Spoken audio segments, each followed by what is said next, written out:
A biblical perspective on life, culture and current events. This is 2020 on Vision. Well, we are joined by Bill Muehlenberg from Culture Watch, and it feels like there's a lot going on in the world right now in the context of culture. But Bill, I believe a very well-known Christian author has just passed away this week. Yeah, well, if your listeners like me are getting a bit old, I'm almost 100 by now, as you're aware. A very famous Christian from certainly the early 70s on has just passed away this past week. Hal Lindsey, the American Bible teacher, eschatology especially was his forte, and many, I would think, of your listeners would recall 1970 book, The Late Great Planet Earth, which really, it sold like hotcakes.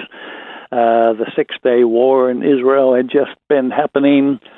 A lot of stuff was up in the air, and this book came out, and boy, it really got a lot of attention. I don't know how many millions in the end as it sold, but boy, it really got a lot of people who were interested in eschatology, especially in one version of it, excited. And in even my own life, I became a Christian around that period of time, so had an impact on me. We can look at some of those stories. We can talk a bit about eschatology and the like, but yeah, quite an influential figure, not just in American evangelicalism, but certainly Australian scene as well. Well, for our listeners who haven't heard of The Late Great Planet Earth book, Bill, what was it about?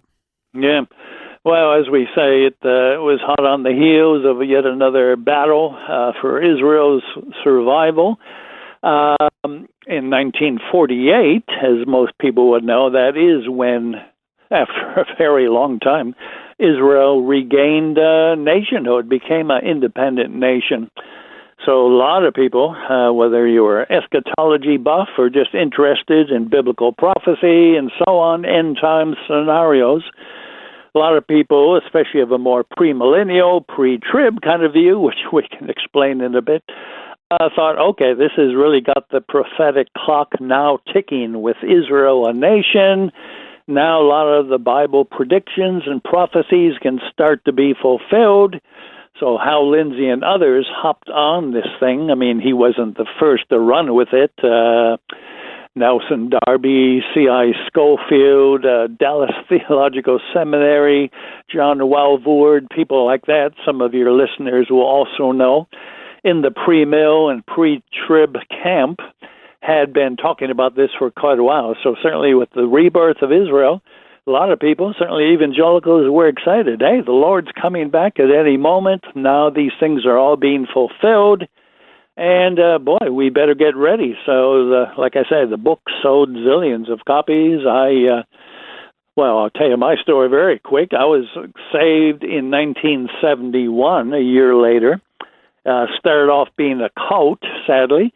But I ended up hitchhiking with a friend to the state of Washington. While there hitchhiking, a truck driver picked me up. He had just become a Christian. He had a copy of Late Great Planet Earth. So he gave it to me and said, read this book, it'll change your life. And I did read it, and it did help change my life. I thought, wow, Jesus is coming back at any moment. I better go back home. I had been with my family for almost a year now. That I got to get home, tell my family about Jesus and, lead them to Christ. And, well, in a nutshell, that's kind of what happened. So, yeah, the book had an impact on me like it had on so many others, partly because of this idea of the prophetic clock and calendar is now ticking away. So, effectively, it was about Jesus is coming back any day now, and it really put the fear of God into the hearts of readers. Yeah, well, look, I mean, they were hopefully a bit more nuanced, some. At least, not pinpointing an exact day and saying some things did have to be fulfilled.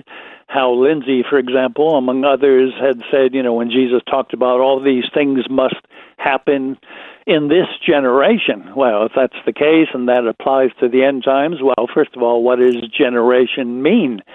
Lindsey and others had said, well, perhaps 40 years, 44, that was kind of a biblical time span for a generation. Again, 1948, Israel becomes a nation, so if it was 40 years, After that things would really hot up and maybe come to an end. Well, 1970 handily fit into that timeline. Of course, now, if your math is a bit better, 2024, we've obviously gone well beyond that.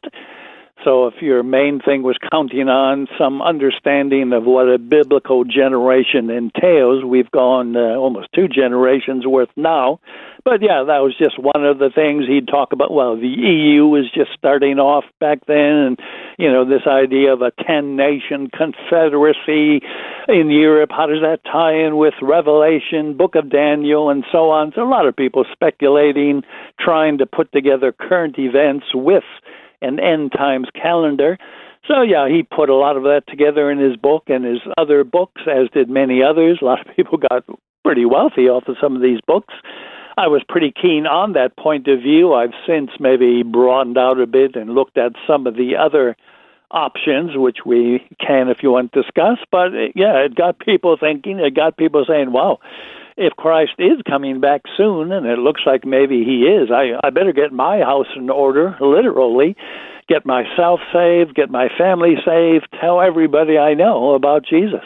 Yeah, which is good fruit, isn't it? Because, obviously, not everything Hal Lindsey wrote, came true. And we had a caller on Wednesday's program, actually, who mentioned the name Barry Smith, and he was a Kiwi evangelist who talked a lot about end times. And look, some of the things Barry Smith said didn't come true either, but there was fruit from Barry Smith's ministry that people got saved in his meetings. And sounds like, Hal Lindsey's book really impacted you to go and evangelize. So the fruit from these guys is good. And maybe our current generation of listeners right now can think, Bill, well, sometimes people teaching end times don't always get it 100% right. But if you take the heart of what they're saying, that is that Jesus is coming back and we need to be ready. That's really the fruit we should be looking for. Yeah, well, that's right. Obviously, not every detail will be right. We're all fallible, even in our understanding of biblical prophecy, so we have to be discerning. Not only did these guys get things wrong here and there, but, some guys got a lot of money by getting things really wrong. I think one of the books I've talked about before came out, I think it was in the mid-'80s or something, and it said 99 reasons why Jesus will come back in 1988 or something like that. Great title, though. Very catchy. It sold well, hey? He did well up until 1988. And then, of course, I hate to say it, some of these guys, then they'd release a book, more reasons why Jesus will come back in 1990. Some of these guys kept going, adding more books, and, they were kind of, by then you should have woken up and said, all right, don't believe this guy. This guy's getting off the planet here. And Jesus said that, right? No man knows the day or the hour. So we got to respect what Jesus said. But as you said, the point of, it's our blessed hope, the Lord's return. The point of mentioning Christ's coming should help us all to live godly lives, live holy lives. In fact, that's the message of, 2 Peter, when he talks about, what manner of men ought we to be? What kind of people should we be in light of the Lord's return? So he ties eschatology, Christ's return, in with holiness. We should be living a life of holiness and sanctification in light of the fact he is coming. Whether it's 88 or 2028 or who knows what, we should all be living lives that, we're ready if at any moment he should return. 100%. And, when authors or speakers or teachers get it slightly wrong, it to me just confirms the scriptures that it says we know in part and we prophesy in part, that not everyone has all the answers, do they, Bill? Including great leaders like Hal Lindsey and Barry Smith and others over the years, that we shouldn't expect our leaders to be 100% right all the time in these sort of areas of scripture, which you can't really prove, can you? But you can kind of sort of assume that that's the way it's going to play out. Yeah. Oh, look, again, as so many things, we have some not ends of the extreme or options on the pendulum swing. But on the one hand, Jesus spoke about, there's going to be signs. You can look at the weather and predict what the weather is going to be like by looking at the signs. And so he talked about signs of the end times. But on the other hand, as I just said, he mentioned nobody knows the day or the hour. So on the one hand, we can try to look at world events, what's happening, see if we can maybe to get it to fit in with biblical prophecy, but on the other hand, we should be a bit humble, certainly discerning, not just grabbing whatever somebody says, but to test the scripture, weigh it up, pray it up. Obviously, some of these guys got it massively wrong, not just a little bit, but massively. So you got to be careful in those areas as well. Some of these guys, well, it seemed they were more keen on making a lot of money than being faithful to the biblical text. So we have to be discerning, as always, test all things. Appreciate when we do have people sharing views on the end times, and there are various options, by the way. Not all of them include a belief in the rapture or 7-year tribulation. Some even have different views of the millennium itself. So being aware that Christians over the centuries have had some different views on some of these things, and perhaps there is room to move, right? You don't have to call a brother a heretic if he doesn't line up with your exact end-of-time scenario. Mind you, as a new Christian, I did that. If you didn't have all the same beliefs that I did about the rapture and this and that, I was averse to giving you the right hand of fellowship. I've hopefully mellowed a bit since then, and I got friends now with all kinds of different views. But yeah, we got a major on the majors, minor on the minors. Christ coming back is a major, but all the fine details thereof might be more of the minor things that we can actually have room to differ on.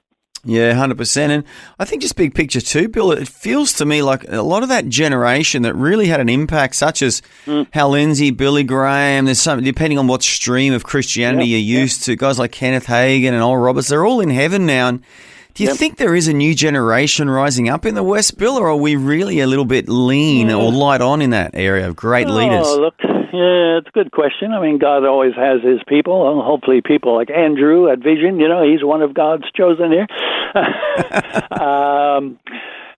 Well, look, there's plenty of good people today, but yeah, there were quite a few that came out during that period. In fact, when I first put on the social media news about Hal Lindsey's passing, one guy said, I wasn't into him as much, but I was into books like The Cross and the Switchblade, right? David Wilkerson. Yeah, great book. So I thought, well, look, that's interesting. I mean, I've had, as I've kind of hinted already, changes of heart.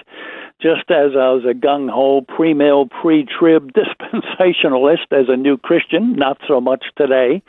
Back then, I was a bit critical and skeptical of those in the Pentecostal charismatic movement, so I would have been a bit critical of people like David Wilkerson. Since then, I've come to respect people like that much more, be much more open.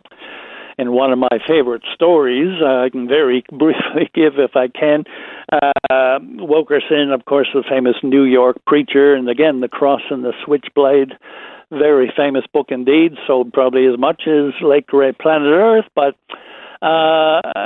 when he passed away, his son, I think it was, wrote up his biography, and one bit in there I really quite liked. I'm a fan of the Puritans, and it was interesting to read that sometimes David Wilkerson himself felt that, he wondered about God's love. He actually questioned, does God really love me? And he could get despondent and, raise questions. So anyways, one day, Leonard Ravenhill, another great revivalist preacher, heard about his dilemma. He came and he brought a whole sack full of books by the Puritans, gave them to David Wilkerson and said, here, read these. These will be tonic for your soul. And Wilkerson did, and he was so blessed. And it's probably a new area for him to read these old Puritan authors, but it really helped change his life. So even that little story made me think a lot higher of people like Wilkerson and so on. So, yeah, a lot of heavyweights at Bill Bright, Campus Crusade for Christ. There's so many big names in the 70s. So, yeah, God has had his champions then, but I'd like to think he's still raising up his champions today as well. Yeah, well, I think we need to pray for that, don't we? That the church in the West especially would just rise up and be strong and have a huge impact like that generation did. That generation had a huge impact, Bill, on people like you and me reading their books and listening to them preach. But but it's good to honour the memory of Hal Lindsey. If you've just joined us, Hal Lindsey wrote a book called The Late Great Planet Earth. He's just passed away this week. Had a big impact on Bill's life as a young man in the 70s, and just really appreciate you honouring him today, Bill, and sharing some memories about the life of this great man. Yeah, well, those who want more, I will be writing and having a piece, article on him and his life and his impact on me, so you might want to get more there. But, yeah, he was certainly an influential figure in the Christian world. And all of Bill's blogs and posts are found on Culture Watch website, or just search up Bill Muehlenberg online. Once again, Bill, thanks for joining us on 2020 Today. Many thanks indeed. Thanks for taking time to listen to this audio on demand from Vision Christian Media. To find out more about us, go to vision.org.au.